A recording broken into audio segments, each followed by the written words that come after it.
Urinary incontinence या common भाषा में हम कहें कि यूरिन का लीक हो जाना, मतलब कि जब आप फिजिकली या आपके आसपास की में कंफर्टेबल नहीं है या यूरिन को रोकना चाहते हैं, तब आप नहीं रोक पाए और इनवॉलंटरी आपके कंट्रोल के बिना यूरिन लीक हो जाए, जिससे आप कुछ एम्बैरेसिंग सिचुएशन में आ सकते हैं, जैसे कपड़े का गीला हो जाना या स्मेल आना। तो ये भी एक बहुत ही ज़्यादा आपको फिजिकली और मेंटली इम्पैक्ट करने वाली कंडीशन है कि अगर कोई अपना यूरिन नहीं रोक पा रहा है। तो यूरिनरी इनकॉन्टिनेंस होता क्यों है? देखिए, यूरिनरी इनकॉन्टिनेंस के लिए काफ़ी सारे रिस्क फैक्टर होते हैं। फॉर एग्जांपल, जनरली ये देखा गया कि जो इनकॉन्टिनेंस है वो फीमेल्स में, लेडीज़ में ज़्यादा कॉमन होती है। तो इसके लिए रिस्क फैक्टर्स क्या-क्या होते हैं? एक तो आपको अंडरलाइंग अगर कोई डायबिटीज़ है या आप बहुत ज़्यादा एक्सेसिव लिक्विड इनटेक कर रहे हैं और डायबिटिक भी हैं, तो आपको कंट्रोल करने में दिक्कत आ सकती है।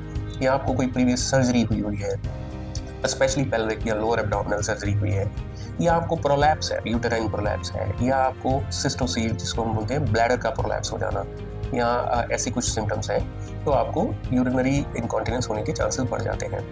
या किसी पेशेंट जिसको कोई स्पाइन की सर्जरी या स्पाइन इंजरी हो गई है, या किसी को प्रीवियस स्ट्रोक हुआ है, तो ऐसे केसेस में यूरिनरी इनकॉन्टिनेंस के चांसेस बढ़ जाते हैं। फीमेल्स में स्पेशली मल्टीपल डिलीवरीज या अगर आपको कोई कॉम्प्लिकेटेड डिलीवरी हुई है जिसमें आपको लोअर जो यूरिनरी ट्रैक्ट है उसमें ट्रॉमा या इंजरी के चांसेस होते हैं, तो उससे भी यूरिनरी इनकॉन्टिनेंस के चांसेस बढ़ जाते हैं।